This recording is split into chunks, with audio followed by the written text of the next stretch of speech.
Today, we're going to find out what it takes to give a KO2 performance, and we're going to get into it as soon as I shout out today's patron, and that shout out goes to Brian Brylo. Thank you so very much for the support.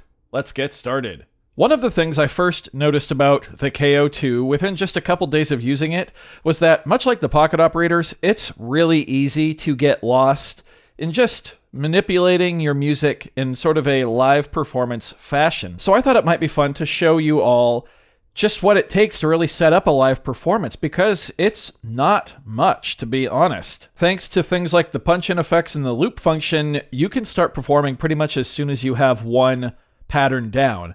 And that's kind of the goal of this video, really, is to give a performance with just one pattern. I've just got 3 tracks that I'm using. The first one is on group D, and that's going to be my drums. That's it. Those are the drums. Just a 2-measure pattern. Then on group A, I've got my bass.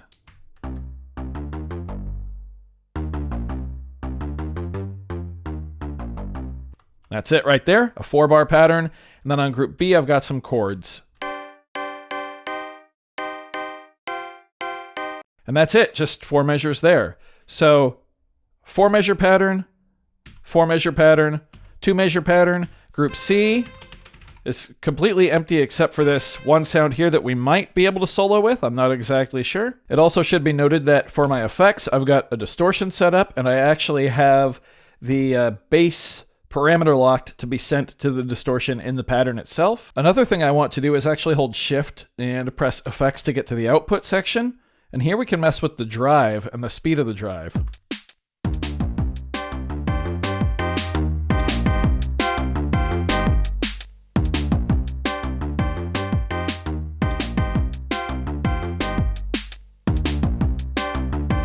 Which I haven't really messed with before on the KO2, but it sounds excellent. So now, let's talk about actually performing. So I want to hit main, so we're back to the main section here. I'm going to hit Shift and go back to the start of the song, which is obviously where we want to begin. And there's a couple different things that we're going to use in this performance to keep the listener's interest, and as well as keep our own interest, because you definitely want to be into your own performance. The first one I mentioned is just punch-in effects. These are super easy. You play your pattern, hold effects, and then use these 12 keys here to trigger effects. And your pressure can actually change the effect. You can hear the filter opening and closing. There's some really cool stuff you can do there. The second function we're going to use is the loop function, and we get there by holding Shift and pushing tempo. Now here we can actually adjust the length of the loop as well as the speed of the loop.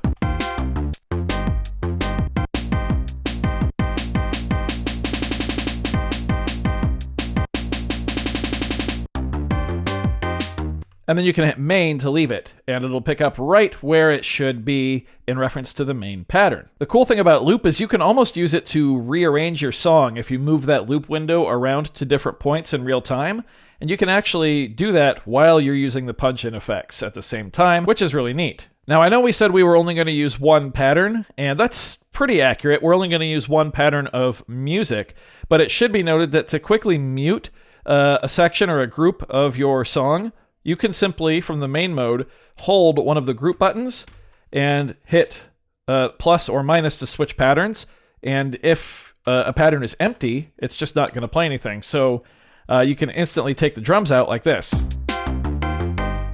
I just switched to pattern D2. And I actually just learned that you can switch patterns for multiple groups on the fly. It's not going to show you which pattern you're on, but you can see which groups you're affecting, so that's cool. And then the final element, of course, is going to be our live play. I did mention we had a sound right here on group C, so we go to keys. Let's actually go into sound, and let's set this to legato. So just right there, we have 4 quick and easy elements we can use for live performance, and I think you'll be surprised at just how much value you can get out of those, especially once you start learning how to use them in tandem. Keep in mind, we're not even really using the fader for this performance.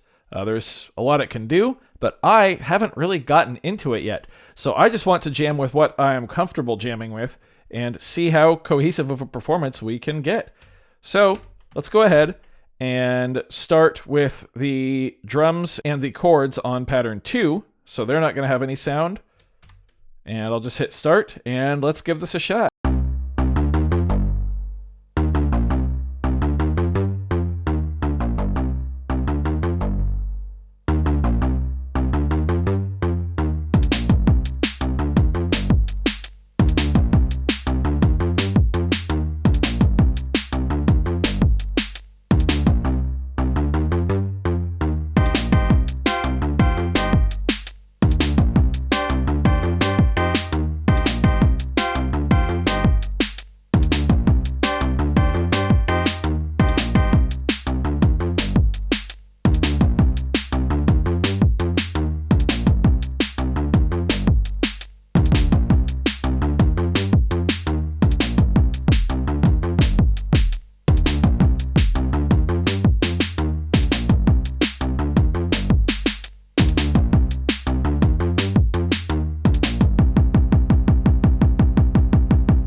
I messed up.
There we go.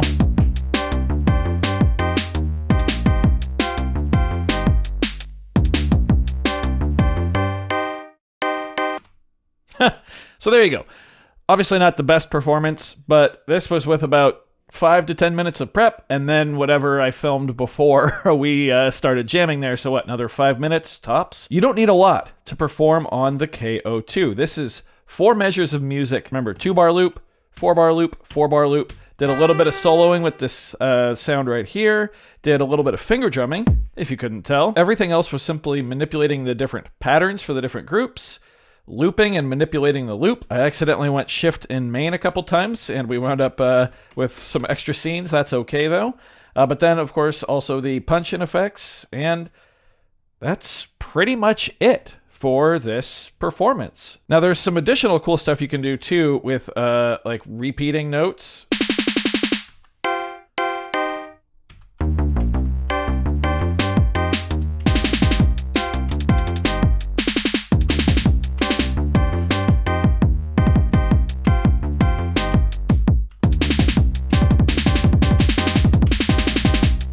Which I totally forgot about, to be completely honest. So that's just another thing you can do. You hold timing and then an individual pad. I wonder if that works in keys. Sure does. Cool. So there's just another option you have when live performing on the KO2. It truly doesn't take much music at all. Pretty freaking cool in my opinion, and this will not be the last time we touch performing on the KO2.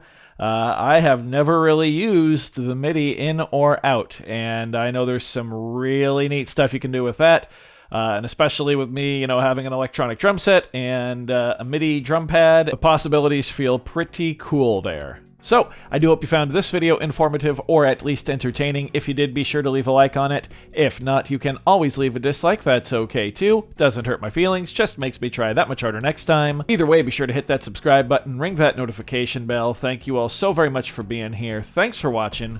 We'll see you next time. Bye.